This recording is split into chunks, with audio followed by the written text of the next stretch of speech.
ಅಸಹ್ಯ ಪಟ್ಟುಕೊಳ್ಳದೆ ನಿರಂತರವಾಗಿ ಮಾಡುತ್ತಾ ಬಂದಿದ್ದಾರೆ. ಬೆಳಿಗ್ಗೆ 5 ಗಂಟೆಗೆ ಪ್ರಾರಂಭವಾದರೆ ಅವರ ಕಾರ್ಯ ಸೇವೆ ಬೆಳಗಿನ 10 ಗಂಟೆವರೆಗೆ, ಸಂಜೆ 4 ಗಂಟೆ ಅಂದರೆ ಅಷ್ಟೇ ಸಾಕು. ಮನೆ ಮನೆಯಲ್ಲಿ ದೀಪ ಹೊತ್ತಿಸಿ ಹೊತ್ತು ಹೊತ್ತಿಗೆ ಅನ್ನ ಉಣಿಸಿ ತಂದೆ ಮಗುವ ತಬ್ಬಿದಾಕಿ ಹಾಗೂ ಜಮುನಾ ಅವರೇ, ಇಲ್ಲಿ ನೆರೆದಿರುವ ಎಲ್ಲಾ ಮಹಿಳಾ ಮನೆಗಳು, ನನ್ನ ಸ್ನೇಹಿತರು, ಬಂಧು ಮಿತ್ರರು, ಎಲ್ಲ ಪುಟಾಣಿಗಳು ಹಾಗೂ ಹಿರಿಯ ನಾಗರಿಕರು ಎಲ್ಲರಿಗೂ ನನ್ನ ವಂದನೆಗಳು. ನಾನು ಆಕ್ಚುಲಿ ಇಲ್ಲಿ ಸ್ಟೇಜ್ ಮೇಲೆ ಬರಲಿಕ್ಕೆ ಮರಿಯಪ್ಪ ಸರ್ ಅವರೇ ಕಾರಣ. ಅವರು ನಿಮಗೆ ನಾನೊಂದು ಅಧ್ಯಕ್ಷ ಸ್ಥಾನವನ್ನು ಕೊಟ್ಟು ಈ ಕಾರ್ಯಕ್ರಮಕ್ಕೆ ನೀವು ಬರಬೇಕು ಅಂತ ದೂರವಾಣಿ ಮುಖಾಂತರ ಕೇಳ್ಕೊಂಡಾಗ ನಾನು ಇಲ್ಲ ಅಂದೆ. ಏಕೆಂದ್ರೆ ನಾನು ಈ ವಿದ್ಯಾಲಯದಲ್ಲಿ 12 ವರ್ಷದಿಂದ ನಾನು ವಾಯು ವಿಹಾರ ಮಾಡ್ತಾ ಇದ್ದೀನಿ. ಅಂದ್ರೆ ಕನ್ಸಿಸ್ಟೆಂಟ್ ಆಗಲ್ಲ, ನಿಮ್ಗೆ ಯಾವಾಗ ಟೈಮ್ ಆಗುತ್ತೋ ಅವಾಗ. ಬಟ್ ತುಂಬಾ ಇವರು ಈ ಗಿಡ ಮರಗಳನ್ನ ನಾನು ನೋಡ್ತಾ ಇದ್ದೀನಲ್ಲ, ಮುಂಚೆಯಿಂದ ಎಷ್ಟು ಇಂಪ್ರೂವ್ಮೆಂಟ್ ಆಗಿದೆ ಅಂದ್ರೆ ಮಕ್ಕಳಂತೆ ಪೋಷಣೆ ಮಾಡಿದ್ದಾರೆ.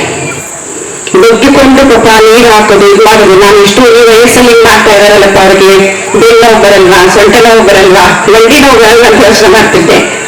ಹಾಗೆ ಇದನ್ನ ಅಷ್ಟು ಚೆನ್ನಾಗಿ ನಮ್ಮ ಒಂದು ವಿಜಯನಗರ ಜನತೆಗೆ ಇದನ್ನ ಕೊಟ್ಟಿದ್ದಾರೆ ಅಂದ್ರೆ ತಪ್ಪಾಗ್ಲಾರ್ದು. ಇದನ್ನೆಲ್ಲ ನೀವು ಸದುಪಯೋಗ ಮಾಡ್ಕೋಬೇಕು. ಅದು ನಾನು ನೇತ್ರ ತಜ್ಞ, ನಾನು ಒಂದು 10 ವರ್ಷ ಹಳ್ಳಿನಲ್ಲಿ ಸೇವೆ ಮಾಡಿದ್ದೀನಿ. ತಗಡೂರು, ಆಮೇಲೆ ಕ್ಯಾರ್ನಗರ, ಹೊಸೂರು, ಅಲ್ಲಿ ನಾನು ಮಾಡಿದಂತ ಸೇವೆ ಈಗಲೂ ನಾನು ನೆನೆಸ್ಕೊತೀನಿ. ಯಾಕೆ ನನಗೆ ತುಂಬಾ ಸಮಾಧಾನ ಇದೆ. ನಾನು ಬಡವರಿಗೆ, ಯಾರಿಗೆ ದೊಡ್ಡ ದೊಡ್ಡ ಹಾಸ್ಪಿಟ್ಲಿಗೆ ಹೋಗ್ಬೇಕು, ಒಂದು ಒಳ್ಳೆ ಒಂದು ಇದನ್ನ ತಗೋಬೇಕು ಅನ್ನೋ ಪಾಪ ಅವರಿಗೆ ಒಂದು ವೆಹಿಕಲ್ ಇರ್ತಿರ್ಲಿಲ್ಲ, ಒಂದು ದುಡ್ಡು ಇರ್ತಿರ್ಲಿಲ್ಲ ಅಂತವ್ರಿಗೆ ನಾನು 10 ವರ್ಷ ನಾನು ಡೆಲಿವರಿ, ನಾನು ಒಂದು ಗೈನಕಾಲಜಿಸ್ಟ್ ಆಗ್ಬಿಟ್ಟಿದೆ. ಎಂತ ಬಡವರು ಬಂದ್ರು, ಎಷ್ಟು ಬಡವತನ ಅಂದ್ರೆ ಡೆಲಿವರಿ ಆದ್ರೂ ನನ್ನ ಬಟ್ಟೆ ಇಟ್ಟಿರ್ಲಿಲ್ಲ ಅವ್ರ ಹತ್ರ ಮಗು ಹುಟ್ಸಕ್ಕೆ. ಅಂತವ್ರಿಗೂ ನಾನು ಸೇವೆ ಮಾಡಿದ್ದೀನಲ್ಲ ಅಂತೇಳಿ ದೇವರು ನನಗೆ ಅವಕಾಶ ಕೊಟ್ಟರಲ್ಲ ಅಂತ ನಾನು ತುಂಬಾ ಚಿರಋಣಿ ಆಗಿದ್ದೀನಿ. ನಮ್ಮ ನಿಮ್ಮೆಲ್ಲರ ನಡುವೆ ಇರ್ತಕ್ಕಂತಹ ಒಬ್ಬರು ಸ್ತ್ರೀ ಒಂದು ಅದ್ಭುತ ಸಾಧನೆಯನ್ನ ಮಾಡಿದ್ದಾರೆ, ಒಂದು ಅತ್ಯುನ್ನತ ಸ್ಥಾನವನ್ನ ಏರಿದ್ದಾರೆ. ಅದಕ್ಕಾಗಿ ನಮ್ಮ ನಿಮ್ಮೆಲ್ಲರ ಪರವಾಗಿ ಅವರಿಗೆ ಪ್ರೀತಿಪೂರ್ವಕವಾದ ಒಂದು ಗೌರವದ ಅರ್ಪಣೆ. ವೇದಿಕೆ ಮೇಲೆ ಆಸೀನರಾಗಿರೋದಂಥ ಡಾಕ್ಟರ್ ಮಂಜುಳಾ ಮೇಡಮ್ ರವರಿಗೂ, ಜಮುನಾ ಆಂಟಿ ಅವ್ರಿಗೂ, ಮತ್ತು ಮರಿಯಪ್ಪ ಸರ್ ಅವ್ರಿಗೂ, ಮತ್ತು ರಂಗಾಯಣದ ಸತೀಶ್ ತಿಪ್ಟೂರ್ ಸರ್ ಅವರಿಗೂ, ಮತ್ತು ವೇದಿಕೆ ಮೇಲೆ ಆಸೀನರಾಗಿರುವಂತಹ ಸರ್, ಸಾರಿ ನಿಮ್ಮ ಹೆಸರು ಗೊತ್ತಿಲ್ಲ, ದೇವರಾಜ್ ಸರ್ ಮತ್ತು ಮಂಜುನಾಥ್ ಸರ್ ಅವರಿಗೂ ನಮಸ್ಕಾರಗಳನ್ನ ಸಲ್ಲಿಸುತ್ತಾ, ಇಲ್ಲಿ ನೆರೆದಿರುವಂತಹ ಎಲ್ಲ ನನ್ನ ಮಾತೃ ಸ್ವರೂಪಿಯಾದ ತಾಯಂದಿರಿಗೂ, ಅಕ್ಕ ತಂಗಿಯರಿಗೂ ಎಲ್ಲರಿಗೂ ಸಹ ಅಂತಾರಾಷ್ಟ್ರೀಯ ಮಹಿಳಾ ದಿನಾಚರಣೆಯ ಶುಭಾಶಯಗಳನ್ನು ಸಲ್ಲಿಸುತ್ತಿದ್ದೇನೆ. ಆ್ಯಕ್ಚುಲಿ ಸ್ಟೇಜ್ ಮೇಲೆ ನಿಂತ್ಕೊಂಡು ಮಾತಾಡೋದು ಜಾಸ್ತಿ ಅಭ್ಯಾಸ ಇಲ್ಲ. ಜಮುನಾ ಆಂಟಿ ತುಂಬ ಫೋರ್ಸ್ ಮಾಡಿದ್ರು, ಇಲ್ಲ ಬರಲೇಬೇಕು ಅಂತ. ನಾನು ಹೇಳಿದೆ ಆಂಟಿಗೆ, ಒಂದೇ ಒಂದು ಮಾತು ಹೇಳಿದೆ, ಆಂಟಿ ನನಗಿಂತ ತುಂಬ ಸಾಧನೆ ಮಾಡಿರೋರು ಇರ್ತಾರೆ, ಬಟ್ ನನ್ನೇ ಯಾಕೆ ಸೆಲೆಕ್ಟ್ ಮಾಡಿ ಇಲ್ಲಿಗೆ ಕರೆಸಿದ್ದೀರಾ, ನಂಗೆ ತುಂಬ ಮುಜುಗರ ಆಗುತ್ತೆ, ಇನ್ನೂ ಒಳ್ಳೊಳ್ಳೆ ಸಾಧನೆ ಮಾಡಿರೋರು ಇದ್ದಾರೆ, ಅವ್ರನ್ನ ಕರೆಸಿ ಅಂತ. ಇಲ್ಲಪ್ಪ ನೀನು ಈ ಸರಿ ಬಾ, ನೀನು ಬರಲೇಬೇಕು ಅಂತ ಹೇಳಿ ಕರೆಸಿದ್ರು. ತುಂಬ ಥ್ಯಾಂಕ್ಸ್ ಹೇಳೋಕ್ಕೆ ಇಷ್ಟಪಡ್ತೀನಿ ಆಂಟಿಗೆ. ಫಸ್ಟ್ ಆಫ್ ಆಲ್, ಇದು ಮಹಿಳಾ ದಿನಾಚರಣೆ ಏನಿದೆ, ಒಬ್ಳು ಮಹಿಳೆ ಏನು ಸಾಧನೆ ಮಾಡಬೇಕು ಅಂತ ಇದ್ರೂ ಅದ್ರ ಹಿಂದೆ ಮನೆಯಲ್ಲಿ ಯಾವುದೇ ಗಂಡಸರು ಆಗಿರಲಿ, ತಂದೆ ಆಗಿರಲಿ, ತಂದೆಯ ಪಾತ್ರ ತುಂಬ ಇರುತ್ತೆ. ಇಲ್ಲಿ ನೀವೇನು ಇವತ್ತು ಬಂದು ಇಲ್ಲಿ ಸಂಜೆ ಕೂತಿದ್ದೀರಿ, ಇಲ್ಲಿ ಫಂಕ್ಷನ್ ಅಟೆಂಡ್ ಮಾಡಿರ್ತಿದ್ದೀರಿ ಲೇಡೀಸು, ನಿಮ್ಮ ಮನೇಲಿ ನಿಮ್ಮ ಹಸ್ಬೆಂಡ್ದಾಗಲಿ ಇಲ್ಲ ಮಕ್ಕಳದಾಗಲಿ ತುಂಬ ಸಪೋರ್ಟಿವ್ ಇರುತ್ತೆ. ಫ್ಯಾಮಿಲಿದು ಸಪೋರ್ಟ್ ಇದ್ದಾಗ ಅಷ್ಟೇ ಮಹಿಳೆಯರು ಸಾಧನೆ ಮಾಡ್ಬೋದು. ಸೊ ಈ ಸಮಯದಲ್ಲಿ ನನ್ನ ತಂದೆಯನ್ನು ನೆನೆಸ್ಕೊಳ್ಳೋಕ್ಕೆ ನಾನು ತುಂಬ ಇಷ್ಟಪಡ್ತೀನಿ. ಅಮ್ಮಗಿಂತ ಹೆಚ್ಚಾಗಿ ನನ್ನ ತಂದೆನ ಜಾಸ್ತಿ ನೆನೆಸ್ಕೊಳ್ತೀನಿ. ಬಿಕಾಸ್ ನಮ್ಮ ತಂದೆದು ಆಸೆ ಇತ್ತು, ನನ್ನ ಮಗಳು ಗೌರ್ಮೆಂಟ್ ಜಾಬ್ಗೆ ಹೋಗಬೇಕು ಅಂತ. ನಂದು ಇಂಜಿನಿಯರಿಂಗ್, ಬಟ್ ಇಂಜಿನಿಯರಿಂಗ್ ಆದ ತಕ್ಷಣ ಅವರು ಯಾವುದೇ ಪ್ರೈವೇಟ್ ಜಾಬಿಗೆ ಕಳಿಸ್ಲಿಲ್ಲ. 4 ವರ್ಷ ನನಗೆ ಕೆಲಸ ಇರಲಿಲ್ಲ, ಮನೇಲೇ ಇದ್ದೆ. ಅವರು ಹೇಳಿದ್ದು ಒಂದೇ ಮಾತು, ನೀನು ಎಷ್ಟು ವರ್ಷ ಮನೇಲಿದ್ರು ಪರವಾಗಿಲ್ಲ, ನೀನು ಗೌರ್ಮೆಂಟ್ ಜಾಬ್ಗೆ ಹೋಗಬೇಕು ಅಂತ. ಪ್ರೈವೇಟ್ ಜಾಬ್ಗೆ ಹೋದವ್ರದ್ದು ನಾನು ಡಿಮೋಟಿವೇಶನ್ ಮಾಡ್ತಿಲ್ಲ, ನಾನು ನಂದು ಹೇಳಿದೆ ಅಷ್ಟೇ. ಮಹಿಳೆಯರಿಗೆ ಈ ಈಗಿನ ಯುಗದಲ್ಲಿ ಮಹಿಳೆಯರು ಎಲ್ಲ ವಿದ್ಯಮಾನಗಳಲ್ಲೂ ಮುಂದೆ ಇದ್ದಾರೆ. ಸಾಂಸ್ಕೃತಿಕವಾಗಿ, ಕಲೆಯಲ್ಲಾಗಲಿ, ರಾಜಕೀಯವಾಗಿಲಿ ಎಲ್ಲದರಲ್ಲೂ ಇವಾಗ ಪುರುಷರಿಗಿಂತ ಏನು ಮಹಿಳೆಯರು ನಾನು ಯಾವುದರಲ್ಲೂ ಕಡಿಮೆ ಇಲ್ಲ ಅನ್ನೋ ಥರ ಎಲ್ಲ ಕ್ಷೇತ್ರದಲ್ಲಿಯೂ ಮುಂದೆ ಇದ್ದಾರೆ. ಎಸ್ಪೆಷಲಿ ಹೆಣ್ಮಕ್ಳಿಗೆ ಎಜುಕೇಷನ್ ಅನ್ನೋದು ತುಂಬ ಮುಖ್ಯ.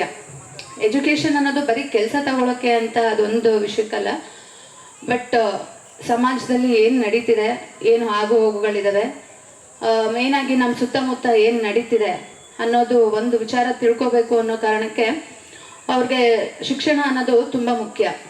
ಈಗ ಡೈಲಿ ಜೈಲಲ್ಲಿ ನಾನು ಜೈಲರ್ಗೆ ನಾನು ಅಪಾಯಿಂಟ್ಮೆಂಟ್ ಆದಾಗ ನನಗೆ ಆ ಹುದ್ದೆ ಏನು ಅಂತಲೇ ಗೊತ್ತಿರಲಿಲ್ಲ. ಜೈಲರ್ದು ಕೆಲಸ ಏನು, ಕೈದಿಗಳನ್ನ ನೋಡ್ಕೋಬೇಕು, ಲಾಕಪ್ಪು ಅನ್ಲಾಕು, ಅವ್ರಿಗೆ ಊಟ ಕೊಡಿಸ್ಬೇಕು ಅಷ್ಟೇ ಅನ್ನೋದಷ್ಟೇ ಇತ್ತು ನನಗೆ.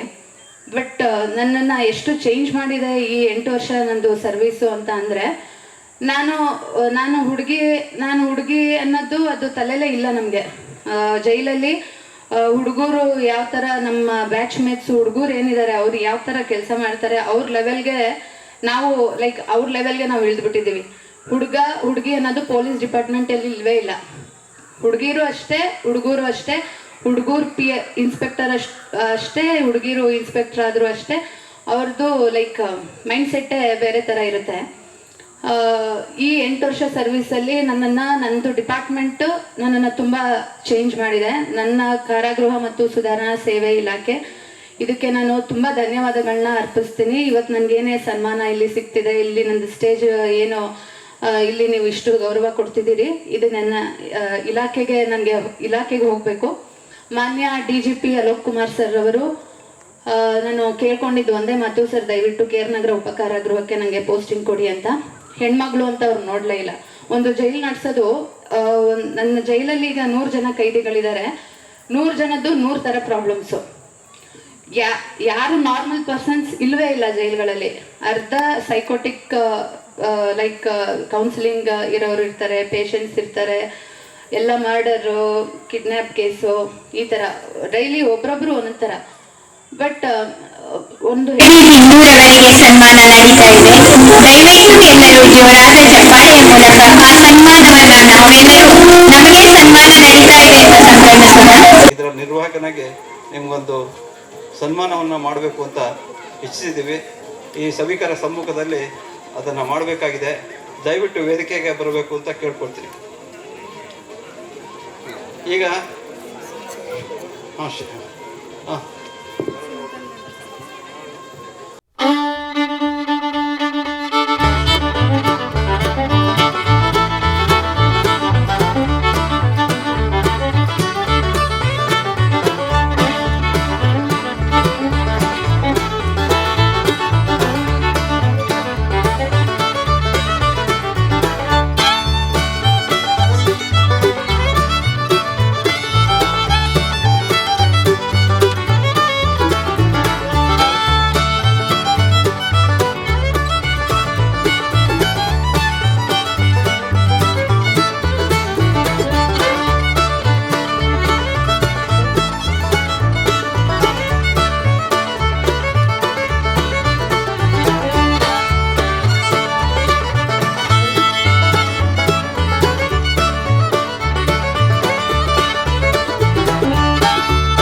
ಇವತ್ತು ಏನು ಈ ಕಾರ್ಯಕ್ರಮ ನಡೀತಾ ಇದೆ ಅಂತಾರಾಷ್ಟ್ರೀಯ ಮಹಿಳಾ ದಿನಾಚರಣೆಯ ಅಂಗವಾಗಿ ನಿಜವಾಗಿ ನಾನು ನೋಡುವ ಬಹುತೇಕ ವೇದಿಕೆಗಳಲ್ಲಿ ಅದೊಂದು ಪುರುಷ ಪ್ರಧಾನವಾದ ವೇದಿಕೆಗಳಾಗಿರ್ತವೆ. ಇವತ್ತು ಇಷ್ಟು ಜನ ಮಹಿಳಾ ಸಾಧಕಿಯರು ಬೇರೆ ಬೇರೆ ಕಾರ್ಯದಲ್ಲಿ ಕೆಲಸ ಮಾಡ್ತಾ ಇರೋರು ನಮ್ಮ ಜೊತೆ ಕೂತಿರೋದು ನಿಜವಾಗ್ಲೂ ನಮಗೆ ಹೆಮ್ಮೆ ಅವ್ರ ಜೊತೆ ಕೂತ್ಕೊಳ್ಳೋದಕ್ಕೆ ಅಂತ ಹೇಳೋದಕ್ಕೆ ಬಯಸ್ತೇನೆ. ಮೇಡಮ್ ಮಾತಾಡ್ತಾ ಹೇಳ್ತಾ ಇದ್ರು, ಅಂದರೆ ನಾನು ಇವತ್ತು ಹೀಗೆ ಇರೋದಕ್ಕೆ ನನ್ನ ತಂದೆ ಕಾರಣ, ನನ್ನ ಗಂಡ ಕಾರಣ, ಅಥವಾ ನನ್ನ ಇವರೆಲ್ಲರೂ ಕಾರಣ ಅಂತ. ನಿಜವಾಗಿ ನೋಡಿ, ತಾಯ್ತನ ಅನ್ನೋದು ಹೆಂಗಿರುತ್ತೆ ಅಂತಂದರೆ ಅವ್ರು ಮಾಡಿರೋ ಸಾಧನೆಯನ್ನೂ ಕೂಡ ಡೆಡಿಕೇಟ್ ಮಾಡಿಬಿಡ್ತಾರೆ. ನನಗೆ ಅದು ನಿಜವಾಗಿ ಅದು ಅವರ ಹೆಣ್ಮಕ್ಳಿಗಿರುವ ಭಾಳ ದೊಡ್ಡ ತಾಯ್ತನ ಅದು ಕೂಡ ಈ ಪೇಟ್ರಿಯಾರ್ಕಿಯಲ್ ಸೊಸೈಟಿ ಏನಿದೆ, ಈ ಪುರುಷ ಪ್ರಧಾನ ಸಮಾಜ ಏನಿದೆ, ಅದು ಕಾಲದಿಂದ ಕಾಲಕ್ಕೆ ನಿಧಾನವಾಗಿ ಒಂದು ರೂಪಾಂತರಗೊಳಿಸ್ತಾನೆ ಒಂದು ಶೋಷಣೆಯ ಮಾದರಿಗಳನ್ನು ಸೃಷ್ಟಿಸ್ತಾ ಇದೆ.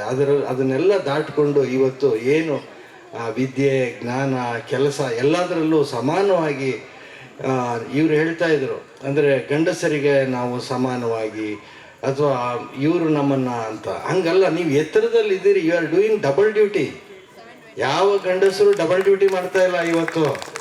ಹಾಗಾಗಿ ನಿಮ್ಮ ಸಮಾನಕ್ಕೆ ಅಂದರೆ ಹೆಣ್ಮಕ್ಳು ಏನಿದ್ದಾರೆ, ಮಹಿಳೆಯರು ಏನಿದ್ದಾರೆ, ಡಬಲ್ ಅಲ್ಲ, ಅದೆಷ್ಟು ಡ್ಯೂಟಿ ಮಾಡ್ತಾ ಇದ್ದೀರೋ ನೀವು ಗೊತ್ತಿಲ್ಲ.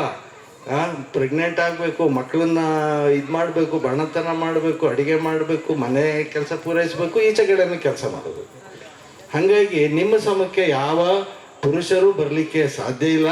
ಅದನ್ನು ಗಮನದಲ್ಲಿ ಇಟ್ಕೊಂಡು ನಾವು ಮಾತಾಡುವಾಗ, ಇಲ್ಲ ನೀವು ಯಾವಾಗಲೂ ಮೇಲಿದ್ದೀರಿ, ನಿಮ್ಮ ಜೊತೆಗೆ ನಮ್ಮನ್ನು ನಾವು ಗುರುತಿಸ್ಕೊಳ್ಳೋದು ಈ ಪುರುಷ ಪ್ರಧಾನ ಸಮಾಜ ಇಷ್ಟು ವರ್ಷ ಮಾಡಿರುವ, ಶೋಷಿಸಿರುವ ಇದಕ್ಕೆ ಗಿಲ್ಟನ್ನು ಇಟ್ಕೊಂಡು ನಿಮ್ಮ ಜೊತೆ ಕೂತ್ಕೊಳ್ಳೋಕೆ ನಾವು ಹೆಮ್ಮೆ ಪಡ್ತಾ ಇದ್ದೀವಿ ಅಂತ ಹೇಳ್ತಾ, ಅಂತಾರಾಷ್ಟ್ರೀಯ ಮಹಿಳಾ ದಿನಾಚರಣೆ ಈಗ ಎಲ್ಲ ಕಡೆಗಳಲ್ಲಿ ತುಂಬ ಬೇರೆ ಬೇರೆ ರೀತಿಯಲ್ಲಿ ಆಗ್ತಾ ಇದೆ. ಇದು ಇನ್ನೂ ಹೆಚ್ಚು ಹೆಚ್ಚು ಆಗಲಿ. ಮೊನ್ನೆ ಕೂಡ ಹಾಸನದಲ್ಲಿ ಬಹಳ ದೊಡ್ಡ ಮಟ್ಟದ ಸಮಾವೇಶ ನಡೀತು ಅಂತಾರಾಷ್ಟ್ರೀಯ ಮಹಿಳಾ ದಿನಾಚರಣೆ ಅಂಗವಾಗಿ. ಈ ಬಡಾವಣೆಯಲ್ಲಿ ಮರಿಯಪ್ಪ ಅವ್ರ ಬಗ್ಗೆ ಕೇಳಿದಾಗ ನನ್ನ ತಿಪ್ಟೂರಿನಲ್ಲಿ ಒಬ್ಬರು ಭೀಮಾಶಂಕರ್ ಅಂತ ಒಬ್ಬರು ಇದ್ರು, ನಿಮ್ಮ ಥರದವರೇ. ಅವರು ಕೂಡ ಗಿಡಗಳಿಗೆ ನೀರು ಹಾಕಿ ಒಂದು ಹಿರಿಯ ನಾಗರಿಕರ ಸಮಾಜವನ್ನು ಕಟ್ಟುತ್ತಿದ್ರು. ಇದು ಆಮೇಲೆ ಇಲ್ಲೊಂದು ನಾಟಕ ಆಗ್ತಾ ಇರೋದು ಭಾಳ ದೊಡ್ಡದು. ಬಡಾವಣೆ ರಂಗಭೂಮಿ ಅನ್ನೋದು ಒಂದು ಎಕ್ಸ್ಟೆನ್ಷನಲ್ಲಿ ಒಂದು ಥಿಯೇಟ್ರ್ ಇದ್ದರೆ ಆ ಭಾಗದಲ್ಲಿರುವ ಎಲ್ಲ ಮಕ್ಕಳ ಮತ್ತು ತಂದೆ ತಾಯಂದಿರ ಪ್ರಜ್ಞೆಯನ್ನು ರೂಪಿಸ್ತದೆ. ಇವತ್ತಿನ ನಾಟಕ ನೀವು ನೋಡಿ, ಮೈ ಫ್ಯಾಮಿಲಿ ಅಂತ ನಾಟಕ, ಇಟ್ಸ್ ಒಂದು ಕೌಟುಂಬಿಕವಾದ ನಾಟಕ.